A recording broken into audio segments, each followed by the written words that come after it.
Maintenant, un cas particulier. Et si P était scindé simple? Ça, ce serait magnifique. Si P est scindé simple, alors P, il se décompose en produit de x moins lambda 1 fois x moins lambda 2 fois x moins lambda k avec les lambda i 2 à 2 distincts. S'ils sont 2 à 2 distincts, ça veut dire que les polynômes correspondants, x moins lambda i, ben, c'est les PI, hein, sont 2 à 2 premiers entre eux. Voilà. Alors qu'est-ce que ça nous donne? Ben, on applique le lemme des noyaux. P, il est toujours annulateur de U. Hein. D'accord? Donc ça veut dire que E est somme directe de ker de PI de U. Mais qu'est-ce que c'est ker de PI de U? C'est ker de x moins lambda, bon, I, hein, d'accord, je n'ai pas mis le I, bon, voilà. X moins lambda de U, c'est ker donc de... Qu'est-ce que c'est que x moins lambda de U? Ben, c'est U moins lambda, attention, identité. Qu'est-ce que c'est que ker de U moins lambda identité? C'est l'ensemble des x, c'est un sous-espace vectoriel, hein, des x tels que U de x égale lambda x. Vous connaissez ça, c'est ce qu'on appelle un sous-espace propre à condition qu'il soit vraiment propre, qu'il soit non nul, évidemment. Hein. S'il est nul, il n'est pas propre. Voilà, c'est comme ça, il est impropre. Ce qui va faire que la matrice de U, maintenant, on a une bonne tête pour ces blocs, parce que tous les x ici, qui sont là, ils vont vérifier U de x égale lambda x, donc ça veut dire qu'on va avoir, pour le x dans l'espace propre correspondant, on va avoir U de x égale lambda x, donc on va avoir un lambda ici à chaque fois. Et ici on va avoir lambda 2 dès qu'on va passer à l'autre, et lambda n. D'accord ? Alors attention, hein, si ce sous-espace n'est pas propre, c'est-à-dire s'il est de dimension 0, d'accord ? S'il est de dimension nulle, s'il est nul, alors ça, ce sera l'ensemble vide, hein, on ne verra rien. Hein. Le nombre de lambda i, c'est exactement la dimension hein, de l'espace propre ici. Voilà. Et bien là, on est content parce que ici on avait des blocs, on était un peu content, mais là on est très content parce qu'on a réduit les choses au maximum, d'accord? Et là, ça s'appelle diagonaliser. Voilà, le mot est lâché. Et là maintenant, diagonalisation, on va pouvoir parler de polynômes caractéristiques, de diagonalisabilité, voir ça géométriquement, etc.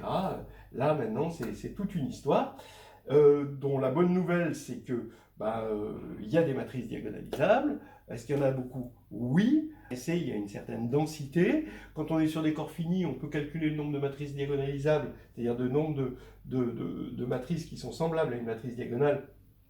Et on voit, quand on compte, qu'il y en a beaucoup. Donc, côté topologique, on voit que c'est dense, que ça contient un ouvert dense. Donc là, il y en a beaucoup, beaucoup. Et quand on compte sur un corps fini, il y en a beaucoup, beaucoup, beaucoup. Voilà. Et mauvaise nouvelle, non, elles ne sont pas toutes diagonalisables. Et là, toute la grosse partie du problème, c'est d'aller chercher des invariants, puisqu'on cherchait des invariants chez les matrices non diagonalisables. Et là, ça c'est difficile. Ça, c'est difficile et il y a une partie qui va être un peu hors de portée, et qui va être borderline, hein, vraiment borderline, avec les matrices de Jordan, etc. Ok, pour l'instant, on a quand même obtenu une jolie forme normale, pas assez générale, mais quand même pas mal, et on va parler maintenant de la diagonalisation. Voilà, on a vu le polynôme minimal, qui est un polynôme important. C'est lui qui dirige toutes les opérations. I won't lie to you, Neil. Every single man or woman who has stood their ground, everyone who has fought an agent has died. But where they have failed, you will succeed. Pour l'annulation de U, qui va être aussi quelque chose d'important, annuler U. Maintenant, le problème avec ce polynôme minimal, c'est que vous avez vu, il est théorique, c'est-à-dire qu'il provient parce qu'on sait que tout idéal de k de x est principal, et donc ça vient directement de là. Donc ça vient de l'arithmétique, il nous provient de l'arithmétique, mais de façon théorique. On voudrait quelque chose qui soit plus facilement calculable. Quitte à ce qu'il annule U, mais sans être vraiment le polynôme minimal. Et là, c'est là que le polynôme caractéristique rentre dans l'histoire. Bon, après, on peut inverser l'histoire, hein. Les mathématiques, c'est tout. Bon, chacun a sa façon de la raconter. Celle-ci, celle que je prends, utilise, disons, prend le point de vue un peu théorique et voit le polynôme caractéristique comme un élément secondaire qui permet de faire du calcul, quoi, hein, voilà. Donc, allons-y. Repartons sur ces sous-espaces propres dont on a parlé tout à l'heure. E lambda, d'accord, c'est l'ensemble des x, tel que u de x égale lambda x, c'est-à-dire c'est le noyau de u moins lambda x. Donc c'est un sous-espace vectoriel. Et on a vu que c'était intéressant que si u possédait un polynôme annulateur qui était scindé simple, alors par l'identité de Bezout, directement ça se voyait dans la géométrie, c'est-à-dire que E se scindait lui-même en somme directe de ces espaces-là, E lambda. Alors bien sûr, on va regarder les lambdas qui nous intéressent, c'est-à-dire les lambdas où E lambda est non nul. Donc c'est ce qu'on va appeler vraiment les sous-espaces propres, d'accord, quand ils sont non nuls. Donc lambda, à partir du moment où on a un sous-espace propre, où ça c'est non nul, on l'appelle valeur propre de U si E lambda est différent de 0. Donc, et X, s'il est différent de 0 dans E lambda, c'est ce qu'on appelle un vecteur propre. Je mets VP pour valeur propre et VP avec une flèche pour vecteur propre.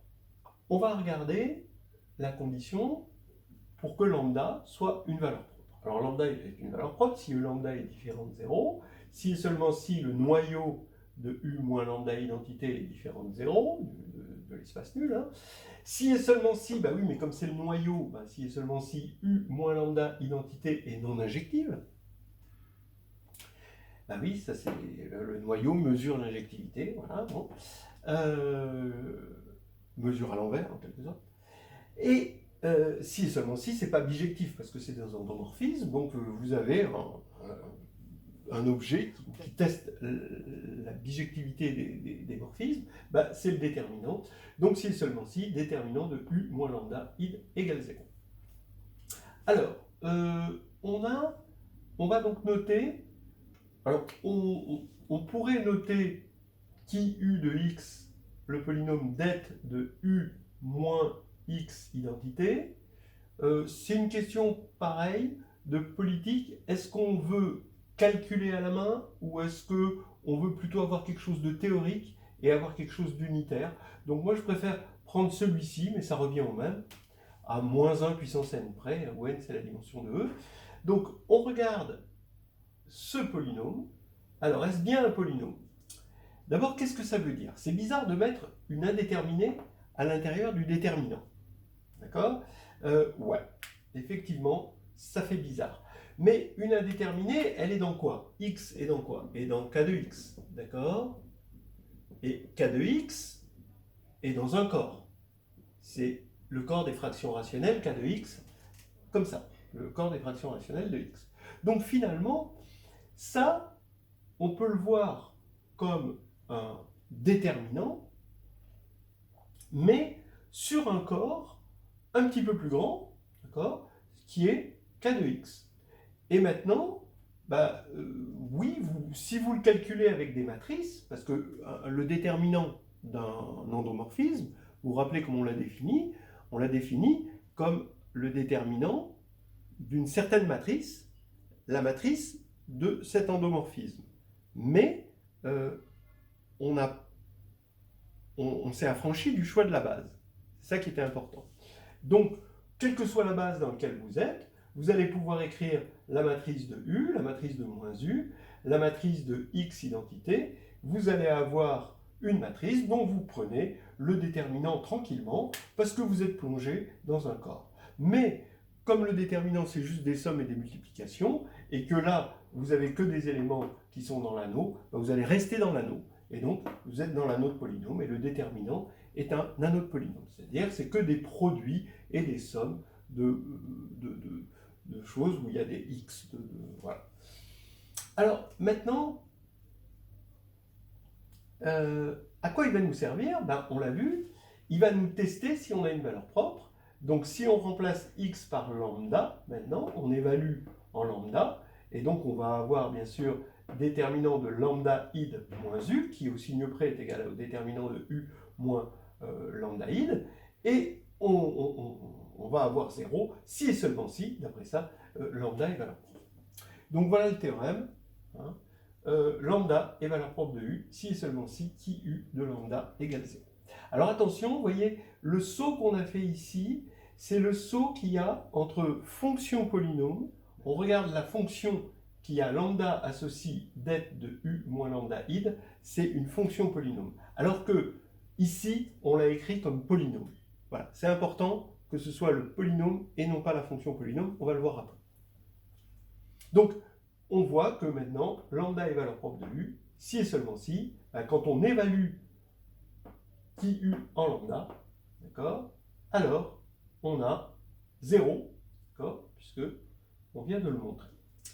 Voilà, donc on a un test pour savoir si lambda est valeur propre ou pas. Ce qui va être important maintenant, le théorème un peu upgradé, c'est le théorème de Cayley-Hamilton. C'est-à-dire qui u de u égale 0. Là, vous voyez l'intérêt de ne pas avoir pris une fonction polynôme, mais vraiment un polynôme, c'est que la fonction, qu'est-ce que vous voulez qu'on en fasse? On ne peut pas, ça y est, c'est une fonction, elle est déjà évaluée. Alors que là, le polynôme, vous pouvez, on a vu, qu'on pouvait l'évaluer, lui, en u. Donc, on regarde qui u de u, et ça a un sens, parce que qui u est un polynôme. Et qui u de u, eh ben, il se trouve que c'est un endomorphisme, mais c'est l'endomorphisme nul. Donc c'est ça que l'on va prouver.